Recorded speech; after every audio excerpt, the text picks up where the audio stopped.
Welcome to dial news special debate. జనాలు లేక Narsipatnam YS Jaganmohan Reddy tour వెలవెలపోయింది. ఇది వైఎస్ఆర్సీపీ తలదించుకోవాల్సిన సమయం అని చెప్పి టీడీపీ జనసేన సోషల్ మీడియాలో మాత్రమే కాకుండా బహిరంగంగా ట్రోల్ చేస్తూ ఉంటే, జగన్మోహన్ రెడ్డినే కాదు, జగన్మోహన్ రెడ్డిని అడ్డుకునేందుకు వచ్చేటువంటి జనాన్ని చూసి మీకు కళ్ళు బయర్లు కమ్మాయి అంటోంది వైఎస్ఆర్సీపీ. ఇదంతా ఒక ఎత్తు అయితే, అసలు ప్రైవేట్ మెడికల్ కాలేజీలు నిర్మిస్తే తప్పేంటి, పీపీపీలో ఉండేటువంటి దాంట్లో తప్పేంటి అని చెప్పి హైకోర్టు వ్యాఖ్యానించినటువంటి ఈ నేపథ్యంలో ప్రస్తుత రాజకీయ పరిణామాలపై ఇన్ డీటెయిల్ గా ఇన్ డెప్త్ గా డిస్కస్ చేద్దాం.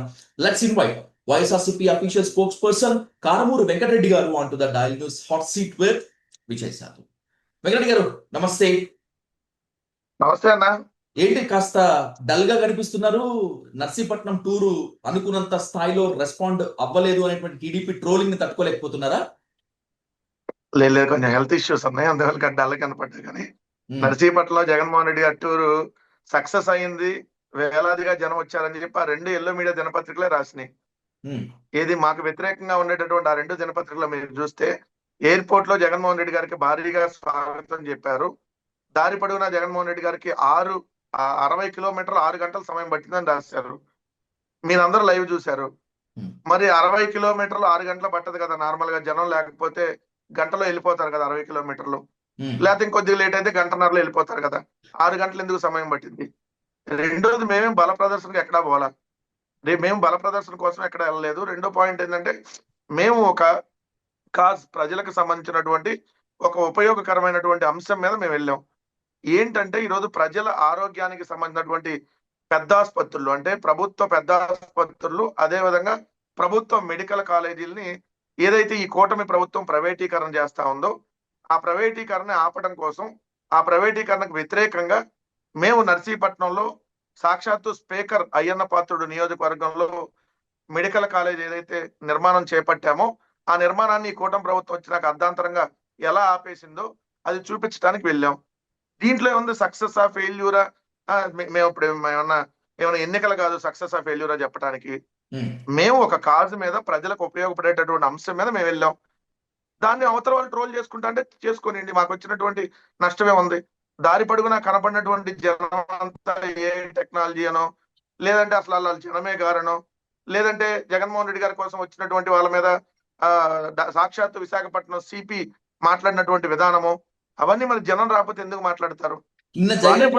క్యాబినెట్ లో కూడా మంత్రులు అందరూ YS Jaganmohan Reddy Narsipatnam tour failure అయింది, జనం అనుకున్నంతగా రాలేదు అని చెప్పి ఏకాభిప్రాయానికి వచ్చారట. తీర్మానం ఏమైనా చేసి జీవో పాస్ చేయాల్సింది బాగుండేది కదా. క్యాబినెట్ అంటే ఏంటి సార్? జగన్మోహన్ రెడ్డి గారి పర్యటనకు జనం వచ్చారా లేదా అనేది క్యాబినెట్ మీటింగ్ ఉద్దేశమా? క్యాబినెట్ అంటే ఈ రాష్ట్రంలో సంక్షేమ పథకాలు ఏమైనా వాళ్ళు అమలు చేయదలుచుకుంటే, ఇదిగో పలానా స్కీమ్ను పలానా టైంలో ఇంప్లిమెంట్ చేస్తున్నాం, ఇదిగో క్యాబినెట్ ఓకే చేసింది, లేదంటే పలానా సానికి సంబంధించి పలానా ఇష్యూ, ఇది కదా క్యాబినెట్ మీటింగ్ లో. జగన్మోహన్ రెడ్డి గారి గురించి క్యాబినెట్ లో డిస్కస్ చేశారంటేనే జగన్మోహన్ రెడ్డి గారి ప్రోగ్రామ్ సక్సెస్ అయితేనే కదా డిస్కస్ చేసేది. జగన్మోహన్ రెడ్డి గారిని వాళ్ళు పట్టించుకోకపోతేనో, ఒకవేళ విధంగా అది ఫెయిల్ అయితేనో క్యాబినెట్ లో డిస్కస్ చేయాల్సినటువంటి అంశం ఏముంటది? ఒకటి క్లియర్ అండి, ఆ విశాఖపట్నం ఎయిర్పోర్ట్ లో జగన్మోహన్ రెడ్డి గారు బయలుదేరినప్పటి నుంచి నర్సీపట్నం వెళ్ళేదాకా దారి పొడుగునా కనపడ్డటువంటి జనం చూపించినటువంటి మీడియా అవే కళ్ళ కట్టినట్టుగా సాక్ష్యాల. మధ్యలో వర్షం కూడా పడింది, అయినా కూడా జగన్మోహన్ రెడ్డి గారు 6 గంటలు దాదాపుగా వెహికల్ మీద అలానే నిలబడి దారి పొడుగున జనాలకి అభివాదం చేస్తూ, ఎస్ జగన్ గారి కోసం వచ్చినటువంటి జనాలు వాళ్ళు ఇచ్చినటువంటి రిప్రజెంటేషన్, వాళ్ళకి సంబంధించినటువంటి సమస్యను, ఎస్ నేనున్నా మీకంటూ భరోసా ఇస్తూ మీ నర్సీపట్నం మెడికల్ కాలేజీకి వెళ్ళటం, మళ్ళీ అక్కడి నుంచి కేజీహెచ్ హాస్పిటల్కి ఏదైతే కురుపాంలో ఉన్నటువంటి విద్యార్థులు ఎవరైతే ఉన్నారో వాళ్ళ దగ్గరకు అక్కడికి వెళ్ళటం, అక్కడి నుంచి మళ్ళీ నేరుగా విశాఖ ఎయిర్పోర్ట్. సో మీరు మార్నింగ్ 11 o'clock విశాఖపట్నం ఎయిర్పోర్ట్ లో స్టార్ట్ అయితే మళ్ళీ రిటర్న్ నైట్ 10 o'clock అయింది, ఇది మళ్ళీ విశాఖపట్నం ఎయిర్పోర్ట్ కి వచ్చేటటువంటికి. అంటే ఎంత దారి పొడుగునా ఎంత జనాలు జగన్మోహన్ రెడ్డి గారి కోసం వేచి చూస్తే అంత సమయం పట్టింది అనేది క్లియర్ గా అర్థమయ్యేది. వాళ్ళు ఎవడో మాట్లాడుకుంటారు, వీళ్ళు ఎవడో ట్రోల్ చేసుకుంటారు, వాళ్ళు ఇష్టం అంటే చేసుకోనండి. మాకు వచ్చిన నష్టమైంది, మేము ప్రైవేటీకరణ ఆపంటున్నాం. ప్రభుత్వ మెడికల్ కాలేజీలు, హాస్పిటల్ ప్రైవేట్ వాళ్ళకి ఇవ్వటానికి మేము ఒప్పుకోవట్లా. ఓ సామాజిక కార్యకర్త పిపిపి విధానంలో ఏపీ సర్కార్ మెడికల్ కాలేజ్ లో కట్టాలనుకుంటుంది, దయచేసి దీనిపై ఆలోచించండి, స్టే ఇవ్వండి అని చెప్పి హైకోర్టును ఆశ్రయిస్తే తప్పేంటి అని చెప్పి పిటిషనర్ పై ఆగ్రహం వ్యక్తం చేసింది హైకోర్టు ధర్మాసనం. అయినా కూడా వైసీపీ పబ్లిసిటీ స్టంట్స్ చేస్తోంది అనేటువంటి విమర్శని నిందని మీరు మోస్తున్నారు. జనంలో పలుచన అవుతున్నట్లు అనిపించట్లేదా? అంటే కోర్టు ఈ స్థాయిలో అభిప్రాయపడ్డా కూడా వెంకరెడ్డి గారు. ఏం అభిప్రాయపడింది? కోర్టు స్టే ఇవ్వాలి అంతే. ఆ 2 దినపత్రికల్లో వచ్చే వార్తలు చూస్తే మన మైండ్ అంతా ఖరాబ్ అయ్యింది. హైకోర్టు అసలు పీపీపీలో కట్టమని చెప్పినట్టుగా వాళ్ళు వార్తలు రాస్తారు అంతే. ఏం చేశారు? 29వ తారీఖు వాయిదా వేశారు. ప్రభుత్వానికి, చీఫ్ సెక్రటరీకి, వైద్య ఆరోగ్య శాఖ సెక్రటరీకి వీళ్ళందరికీ నోటీసులు ఇచ్చింది కోర్టు. ఏమని? మీరేంటో తెలియజేయండి, ఎందుకు మీరు పీపీపీలో ఇస్తున్నారు అని చెప్పి. పీపీపీలో ఇస్తే తప్పేంటి? అసలు మీది మొత్తం మేము కేసు తీసుకోమని ఎక్కడ చెప్పలేదు కదా. ఈ రోజు ఇది మీకో నాకో ఒకరికో సంబంధించినటువంటి అంశం కాదు సార్. లేదు హైకోర్టు తీర్పిస్తే అదే ఫైనల్. ఒకవేళ రేపు హైకోర్టు నెగిటివ్ గా తీర్పిచ్చింది అనుకుందాం, దట్ ఈస్ నాట్ ఫైనల్ కదా. పైన సుప్రీంకోర్టు ఉంది. రేపు పొద్దున ప్రభుత్వం తీసుకునేటటువంటి నిర్ణయాన్ని మేము వచ్చిన తర్వాత మా ప్రభుత్వం ఇప్పుడు ప్రభుత్వ నిర్ణయాన్ని దాన్ని రద్దు చేయొచ్చు. ఇన్ని అంశాలు ఉన్నాయి కదా, ఎక్కడికి పోద్ది? రెండోది మేమంటాం, నేను ఎందుకు ఇవ్వాలన్నా పీపీపీ? ఫస్ట్ పాయింట్, ఎవడైతే పీపీపీకి ఇస్తామో అంటున్నాడో ప్రైవేట్ వ్యక్తుల చేతికి, దేనికి? దాని వల్ల ఇదిగో ప్రజలకి ఇంత ఉపయోగం జరిగిద్ది, ప్రజలకి ఇంత లాభం జరిగిద్ది అని ఒక్కళ్ళని చెప్పమనండి. ఏం జరిగిద్ది? మన భవిష్యత్ తరాలు కూడా నాశనం అవుతాయి. ఇప్పుడు ఇంటర్మీడియట్ సెకండ్ ఇయర్ చదువుకునేటటువంటి విద్యార్థుల నుంచి నెక్స్ట్ ఇయర్ అలా 66 సంవత్సరాలు ఇంటర్మీడియట్ చదువుకునేటటువంటి స్టూడెంట్స్ ఏదైతే వాళ్ళకి మెడికల్ సీట్లు ప్రైవేట్ వాళ్ళ చేతుల్లోకి వెళ్తాయి, ప్రభుత్వ సీట్లు వాళ్ళకు దొరకవు. రెండోది, 66 సంవత్సరాల పాటు ప్రజలకు సంబంధించినటువంటి ఆరోగ్యాన్ని ప్రైవేట్ వ్యక్తుల చేతిలో పెడతాం. మనం గవర్నమెంట్ ఆసుపత్రికి వెళ్తే మనకేంటి భరోసా? ₹1 కూడా డబ్బులు తీసుకోరు. ఓపీ నుంచి ఎక్స్రే నుంచి సిటీ స్కాన్ దాకా అన్ని ఉచితంగా చేస్తారు. ఏదైతే వారికి సంబంధించినటువంటి ఏ టెస్ట్లైనా ఉచితంగా చేస్తారు, మెడిసిన్స్ ఉచితంగా ఇస్తారు. అది మరి పీపీపీలోకి వెళ్తే ప్రైవేట్ వాళ్ళు ఉచితంగా ఇస్తారా? ఎక్స్రేని వాళ్ళు ఎవరికైనా తీస్తారా? సిటీ స్కాన్ ఎవరికైనా తీస్తారా? లేదంటే ఎంఆర్ స్కాన్ ఎవరికైనా తీస్తారా? ప్రజలకు సంబంధించినటువంటి అంశం సార్. మా మీద ఎవడో కోప్పడ్డాడనో, లేదంటే మా మీద ఎవడో అక్షంతలు వేసాడనో మేము ఇది వెనక్కి తీసుకునేటటువంటి అంశం కాదు కదా. ప్రైవేట్ వాళ్ళు మేము ఈ రోజు అంటుంది ఏంటి? మీరు ప్రైవేట్ వ్యక్తులు మెడికల్ కాలేజ్ నిర్వహణ తీసుకుంటే, నిర్వహణలోకి వస్తే ప్రజలకి ఈ స్థాయిలో కష్టం జరుగుతుంది, ప్రజలపై ఆర్థిక భారం పడుతుందని చెప్పి మీరు చెప్తున్నారు. ఓకే, కొంతవరకు నేను మీతో యాక్సెప్ట్ చేస్తాను. కానీ మాజీ మంత్రి, సీనియర్ రాజకీయ నేత అనేటువంటి పేరున్నటువంటి డొక్కా మాణిక్యవర ప్రసాద్ గారు మాత్రము అసలు ఏపీకి మెడికల్ కాలేజ్లే అవసరం లేదు, ఎక్కువగా తల్లిదండ్రులు ఫ్యాన్సీ తమ కళలను నిరూపించుకోవడం కోసము, నిజం చేసుకోవడం కోసం పిల్లల్ని మెడిసిన్ చదువుతున్నారు. ఇప్పటికి ఉన్నటువంటి డాక్టర్లే ఏం చేయలేకపోతున్నారు, అసలు మెడికల్ కాలేజ్లే వద్దు అంటున్నారు ఆయన. అలా ఉందా పరిస్థితి? నిజంగా తల్లిదండ్రులు ఫ్యాన్సీ కళ్ళకి అంటున్నారా మెడికల్ కాలేజ్ల పైన, మెడిసిన్స్ పైన? కాదు సార్, అదేంటి కొంచెం ఇది పెరిగే కొందికి కాకరకాయ కేకరకాయ అయిందనేది సామెత మనం అంటాం. పెద్ద సామెతలు గుర్తురావు కానీ ఒక్క మాణిక్యవర గారిని చూస్తుంటే నవ్వు వస్తుంది. ఇంకో పక్క ఏంటి ఆయన ఎంత ఇట్లా అయిపోయాడు అని అనిపిస్తుంది. ఎందుకంటే ఆయన ఎమ్మెల్సీగా చేశాడు, ఎమ్మెల్యేగా చేశాడు, మంత్రిగా చేశాడు. మెడికల్ కాలేజీలు అవసరం లేదా? మరి ఏం కావాలి? నారావారి నాటుసారా మద్యం దుకాణాలు కావాలా రాష్ట్రానికి? కాదు సార్, మెడికల్ కాలేజీలు హాస్పిటల్ వద్దంట. ఏం కావాలి? తంబాలపల్లి వైన్స్ కానీ, తంబాలపల్లి నకిలీ లిక్కర్ కానీ కావాలా? ఏం కావాలి ఆంధ్రప్రదేశ్కి? మీరు కోవిడ్ లాంటి దాంట్లో, ఈ ప్రపంచం అంతా కోవిడ్ తో బలైనటువంటిదే కదా. మీరు నేను కదా, అందరం కూడా కోవిడ్ అనుభవించిన వాళ్ళం కదా. ఆ రోజుల్లో మనకి వైద్యం అనేది ఎంత ఇంపార్టెంట్, ప్రభుత్వ హాస్పిటల్ అనేది ఎంత వెరీ వెరీ ఇంపార్టెంట్ అనేది మనకు ఆ రోజు కళ్ళగట్టినట్టు కనపడలేదా? కార్పొరేట్ హాస్పిటల్లో ట్రీట్మెంట్ చేయించుకోలేక చనిపోయినటువంటి వాళ్ళు ఎంతమంది? చేయించుకోలేక. మరి అలాంటిది ప్రభుత్వ వైద్య కళాశాలలు వద్దు, ప్రభుత్వ మెడికల్ కాలేజీలు వద్దు. చేయించుకున్న వాళ్ళు కూడా ఆస్తులు అమ్ముకున్నారు ప్రైవేట్ హాస్పిటల్స్ లో, కార్పొరేట్ హాస్పిటల్స్ లో కరోనా వైద్యం. ఆ కోవిడ్ లో ఆ ట్రీట్మెంట్లు తీసుకొని ఇప్పటికీ దానికి వడ్డీలు కడుతున్న వాళ్ళు ఉన్నారు, అప్పులు చేసిన వాళ్ళు. స్టిల్ ఈ రోజు కూడా నాకు తెలిసిన వాళ్ళు కూడా ఏది ఎప్పుడు 4 ఏళ్ల క్రితం నుంచి. సో అంత దాన్ని అదే ప్రభుత్వ కాలేజీలు ఉండుంటే, లేదా ప్రభుత్వ హాస్పిటల్ ఉండుంటే ఇటువంటి సిచ్యువేషన్ రాదు కదా. కానీ వాళ్ళు ఏంటంటే ఒకటి సార్, వాళ్ళు ఒక గుడ్డిగా ఒక నిర్ణయాన్ని చంద్రబాబు నాయుడు గారు తీసుకున్నారు కాబట్టి దాన్ని మనం సమర్థించాలనేటటువంటి వేలో వాళ్ళు సమర్థిస్తున్నారు. కానీ ఇది చాలా చాలా ప్రమాదకరం.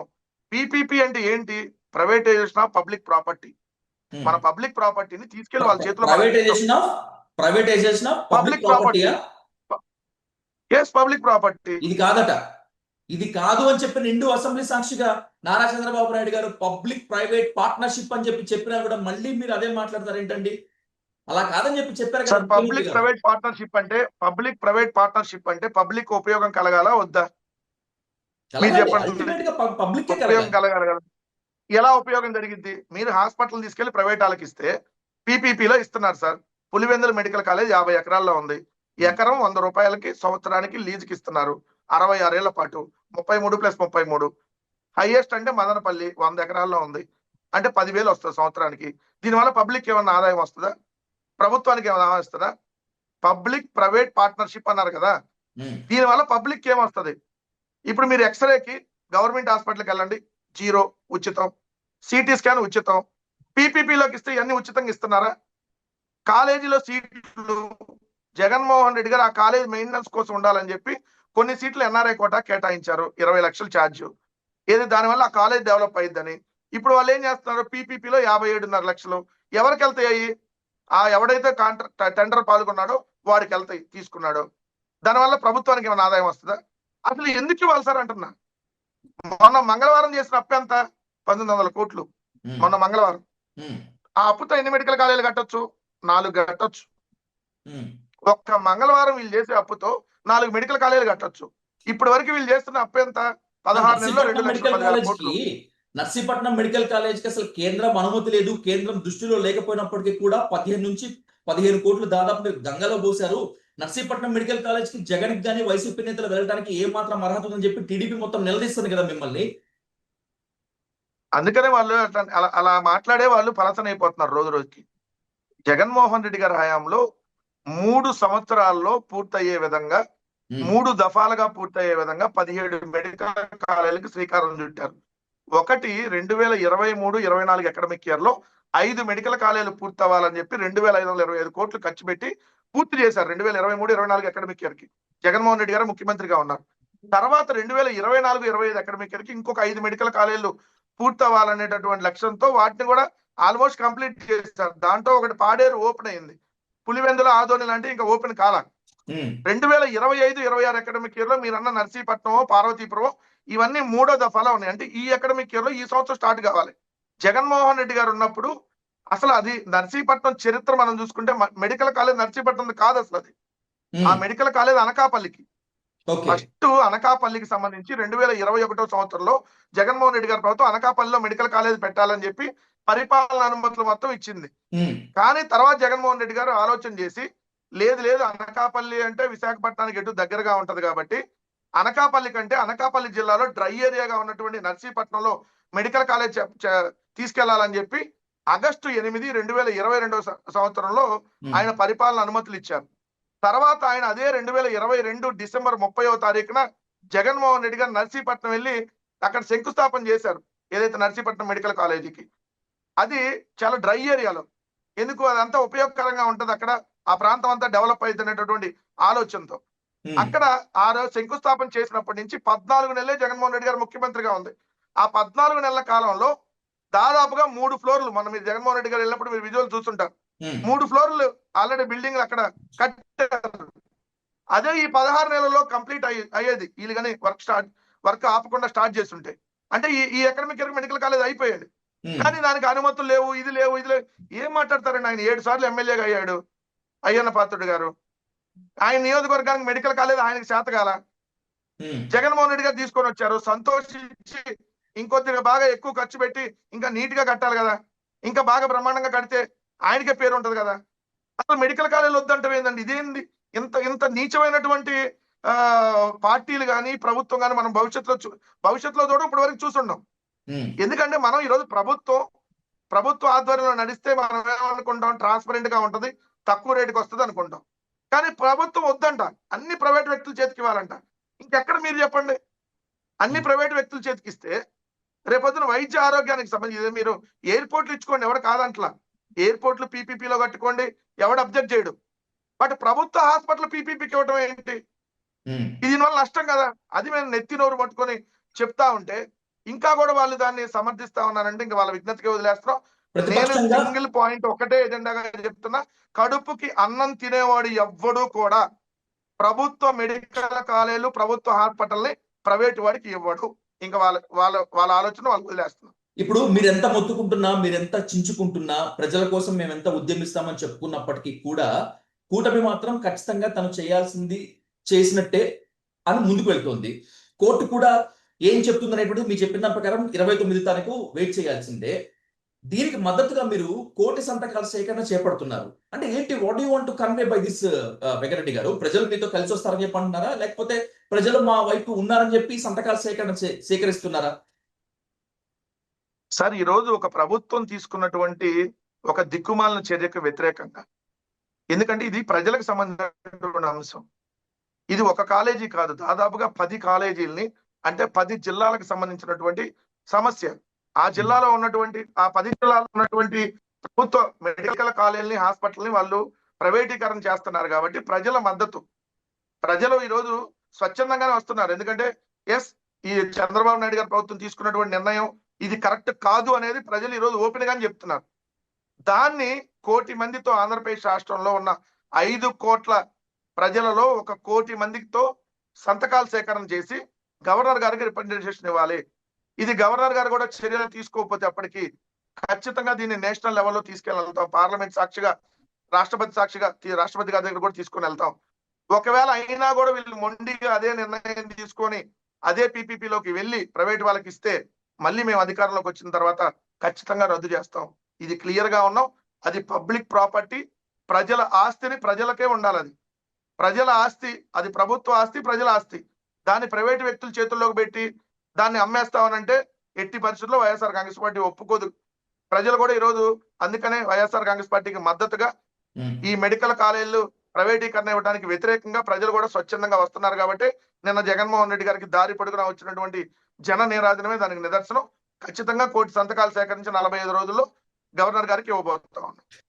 ప్రభుత్వంకి వ్యతిరేకంగా ప్రజల కోసం మద్దతుగా మీరు రోడ్డెక్కుతామంటున్నారు. సంతకాల సేకరణ నుంచి అవసరమైతే ఎవరైనా కలుస్తామని చెప్పంటున్నారు. And by the same way, రాబోయేటువంటి రోజుల్లో అధికారంలోకి వస్తే ఖచ్చితంగా పీపీపీని రద్దు చేస్తామంటున్నారు. ఓకే, వినడానికి బాగా ఉంది. 100% రద్దు చేస్తాం. No doubt, no doubt. Jaganmohan Reddy గారు చెప్పారు, at the same way మీరు కూడా అదే మాట మళ్ళీ మీద ప్రభుత్వం ఉన్నారు. హ్యాండ్ ఓవర్ చేసుకుంటారు హాస్పిటల్స్. ఓకే, అది బాగుంది. కానీ అసలు మిమ్మల్ని అధికారంలోకి రానివ్వను అని కదా పవన్ కళ్యాణ్ ప్రసంగాలు చేస్తోంది, ప్రతిజ్ఞలు చేస్తోంది. అప్పుడు మీరు ఎట్లా వస్తారు అధికారంలోకి ఆయన పట్టుబట్టిన తర్వాత? ఏమన్నా పవన్ కళ్యాణ్ దేవుడు అయిందండి? రానినంటే ఆయన దేవుడా? ఆయన మొహానికి సింగిల్ గా ఇప్పటి వరకు ఎమ్మెల్యే కదా, సింగిల్ గా ఆయనేది మమ్మల్ని రానిచ్చేది లేదని చెప్పడానికి. జీవితంలో 2008లో రాజకీయాల్లోకి వచ్చి 2024లో ఎమ్మెల్యే అయ్యాడు. ఎవడన్నా బుద్ధి జ్ఞానం ఉన్నాడు ఇన్ని సంవత్సరాలు తీసుకుంటాడు ఎమ్మెల్యే అవడానికి? 2008లో వచ్చాడు రాజకీయాల్లోకి. 2024లో 3 పార్టీలు కూటమి కలిసి ఈవీఎంల ద్వారా ఎమ్మెల్యే అయ్యాడు తప్ప జీవితంలో ఆయన ఎమ్మెల్యే కాదు. ఆయన మమ్మల్ని రానిచ్చేది ఏంది? ఎప్పుడు పిఠాపురం పోతే ఎప్పుడు వచ్చామన్నది కాదు, బుల్లెట్ దిగిందా లేదా అని అంటున్నారు జనసేన క్యాడర్ అంతా. ఏం దిగింది? ఏం దిగింది? బుల్లెట్ దిగినారంటే తెలుగుదేశం వాళ్ళు దించారు బాగా పవన్ కళ్యాణ్కి, ముష్టేశారు ఒక 21 సీట్లు. అదే నా బుల్లెట్ దిగటం అంటే? నీ జీవితంలో సింగిల్ గా ఎప్పుడు 170 సీట్లకు పోటీ చేసి చెప్తలేదు, అదే నా బుల్లెట్ దిగిందంటే? బుల్లెట్ దిగటం అంటే ఈ భీమవరంలో ఒక చెంప, గాజువాకలో ఇంకో చెంపని చెప్పులు తీసుకొని చెంపలు వాయిస్తే అది బుల్లెట్ దిగటం అంటే. 151 సీట్లు సింగిల్ గా గెలిస్తే అది బుల్లెట్ దిగటం అంటే. 3 రాజకీయ పార్టీలు పైన కేంద్రంలో అధికారంలో ఉన్న పార్టీ మద్దతుతో ఈవీఎంల ద్వారా వస్తే దాన్ని బుల్లెట్ దిగింది అనరు. శాతగాంతనం, సిగ్గుమాలినతనం అంటారు. నిన్న మరి నువ్వు పిఠాపురం పోయావు, ఏది? చంద్రబాబు నాయుడు గారి పర్మిషన్ తో. పిఠాపురం వెళ్ళాలన్నా నీకు చంద్రబాబు నాయుడు గారు పర్మిషన్ ఇవ్వాలి. ఇదేనా బుల్లెట్ దిగటం అంటే? నిన్న వెళ్ళావు, మరి జనాలను దగ్గరకు రానియకుండా పెద్ద పెద్ద బారికేడ్లు ఇంత ఎత్తు ఎందుకు పెట్టారు? ఇంత ఎత్తు పెట్టి పెట్టారు సార్. పవన్ కళ్యాణ్ మీదకి వచ్చి మత్స్యకారులు తిరగబడతారని పెట్టారా? మత్స్యకారులు బుల్లెట్లు దించుతారు పవన్ కళ్యాణ్ మీదకి. బుల్లెట్లు అంటే మాటల బుల్లెట్లు, పాపం వాళ్ళు వేరే బుల్లెట్లు వాళ్ళకి తెలియదు. మాటల బుల్లెట్లు దించి ఏమయ్యా ఇప్పటి వరకు నువ్వు 16 నెలలు అయింది మమ్మల్ని పట్టించుకోలేదని చెప్పి నిలదీస్తారు, దగ్గరకు వచ్చి చొక్కా పట్టుకుంటారు అనేటటువంటి ఉద్దేశంతో ఇంత బారికేడ్లు పెట్టావా? ఏంటంటే ఆయన మమ్మల్ని రానిచ్చేది? రానిపోవడానికి కింద ప్రజల ఆశీస్సులు, పైన దేవుడు ఆశీస్సులు ఉన్నంత కాలం వైఎస్ఆర్ కాంగ్రెస్ పార్టీని ఏమి వీళ్ళు పేకలేరన్న విషయం గుర్తుపెట్టుకోమని చెప్తా ఉన్నా. పవన్ కళ్యాణ్ సింగిల్ గా ఎమ్మెల్యే అయ్యి మాట్లాడమనండి. జీవితంలో పవన్ కళ్యాణ్ మా మీద విమర్శ చేయాలంటే నీ బతుక్కి సింగిల్ గా పోటీ చేసి ఎమ్మెల్యే అవ్వు. జగన్మోహన్ రెడ్డి గారి లాగా 5 లక్షల మెజార్టీ అవసరంలా. సింగిల్ గా పోటీ చేసి ఒక 5,000 మెజార్టీతో గెలిచినా ఎస్ నేను సింగిల్ గా ఎమ్మెల్యే అయ్యా, నేను మీకు సవాల్ విసురుతున్నా అని చెప్పు. ఓకే, అప్పుడు మనం మాట్లాడదాం. అంతమించి ఆయన మమ్మల్ని విమర్శ చేసేది చంద్రబాబు నాయుడు కూర్చో అంటే కూర్చుంటాడు, దేవాంశు పైకి లేదంటే పైకి లేస్తాడు, దేవాంశు కింద పడుకో అంటే పడుకుంటాడు. పవన్ కళ్యాణ్ ఆయన మమ్మల్ని విమర్శించేది ఏంది? ఇది మరి ఆయన అన్యాయం సార్. అంత ఇప్పుడు పిఠాపురం నియోజకవర్గం తన సొంత మరి నియోజకవర్గానికి వెళ్ళడానికి కూడా చంద్రబాబు నాయుడు గారి పర్మిషన్ కావాలా పవన్ కళ్యాణ్ గారికి? ఇది మరీ దుర్మార్గం కాకపోతే? 100% వాళ్ళ అమ్మని తిట్టినా కూడా సిగ్గు లేకుండా వాళ్ళ దగ్గర ఉన్నాడంటే ఇంకా అతని గురించి మనమేందండి డిస్కస్ చేసేది? వాళ్ళ అన్నం తిట్టినా సిగ్గు లేకుండా ఆ జీ హుజూర్ అనే వాడి గురించి మనమేం డిస్కస్ చేసేది? ప్యాకేజీలు ఇస్తే ఏ పాడు పని అయినా చేసి అతని గురించి మనం డిస్కస్ చేయడం టైం వేస్ట్ అంట. నేను ఈ పవన్ కళ్యాణ్ అతను వాళ్ళ తల్లిని తిట్టారని చెప్పాడు కదా, నా తల్లిని తెలుగుదేశం పార్టీ తిట్టించింది అన్నాడా లేదా పవన్ కళ్యాణ్? మరి సిగ్గు లేకుండా తల్లిని తిట్టిన దగ్గరికి వెళ్ళి కాళ్ళ బేరం పడే అతను ఒక మనిషేనా? నేను నాయకుడి గురించి చెప్తున్నా, రాజకీయ నాయకుడు అతని జీవితంలో కాలేడు, మనిషేనా? నీ అన్నను అసెంబ్లీ సాక్షిగా తిట్టించారు కదా, వాడు వీడని ఏం చేసావు? నిన్ను అలగా జాతి, సంకర జాతి, నీ పార్టీ సంకర జాతి, నీ పార్టీ అలగా అని బాలకృష్ణ అంటే నువ్వేమన్నావు? నేను బాలకృష్ణ గారిని సారు అని పిలుస్తానన్నావా? సిగ్గు, శరం, మానం, మర్యాద, మనిషి పుట్టగా పుట్టినాడు ఎవడని ఇట్లా మాట్లాడతాడా? ఇంకా ఆయన మమ్మల్ని విమర్శించేది? పవన్ కళ్యాణ్ అనేవాడిని ఇప్పుడు కూడా మేము చెప్తాం, తెలుగుదేశం పార్టీకి బానిస.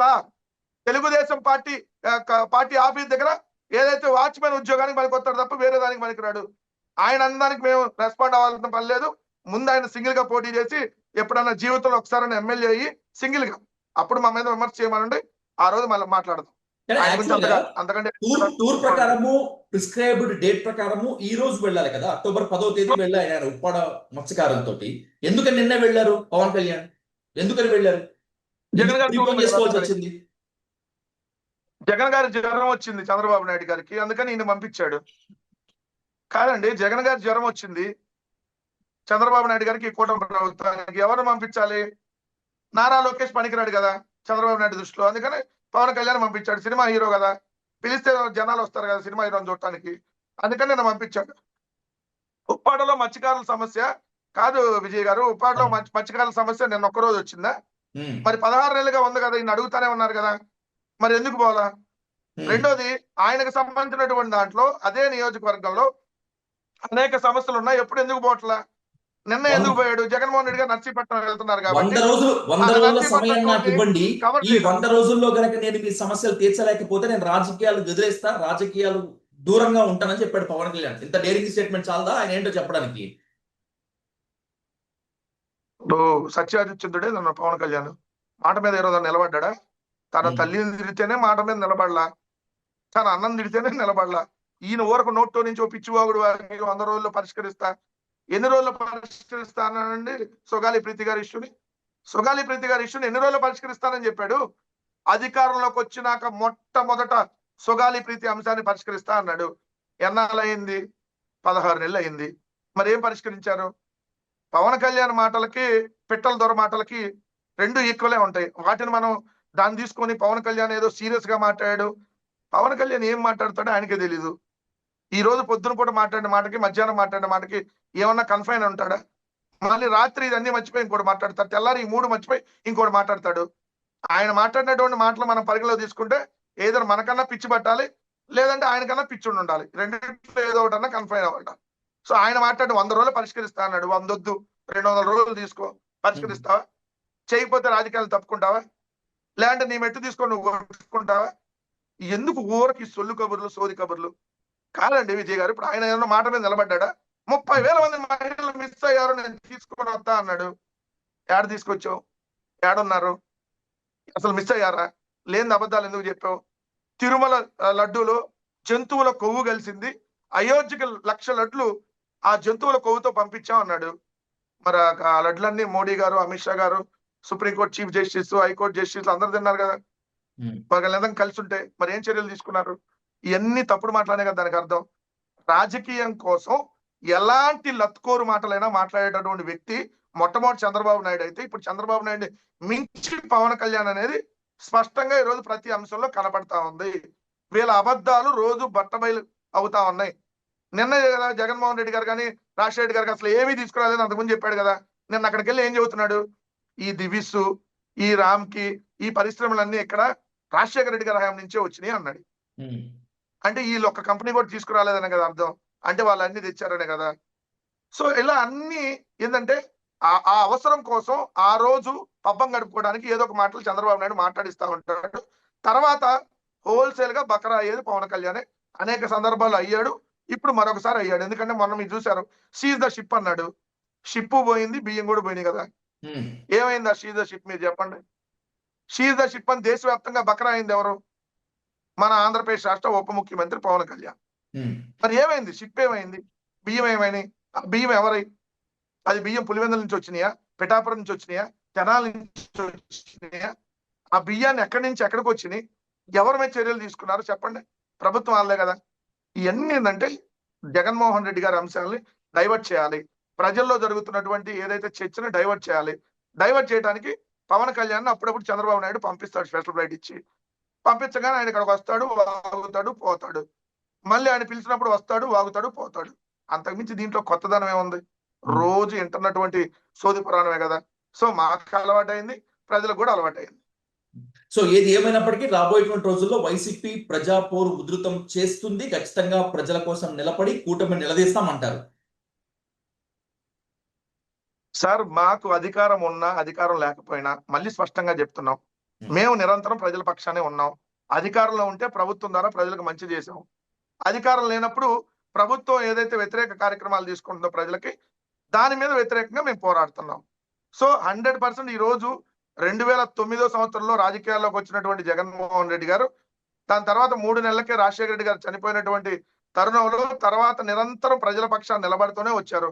జగన్మోహన్ రెడ్డి గారు ఓదార్పు యాత్ర కానీ, లేదంటే రైతు దీక్షలు కానీ, జల దీక్షలు కానీ, దాని తర్వాత మీరు చూసుకుంటే 16 నెలలు జగన్మోహన్ రెడ్డి గారిని జైల్లో పెట్టినా కూడా, జైల్లో కూడా దీక్షలు చేశాడు ప్రజల కోసమే. ఎక్కడ ఏ రోజు వెనకడుగు వేయాల.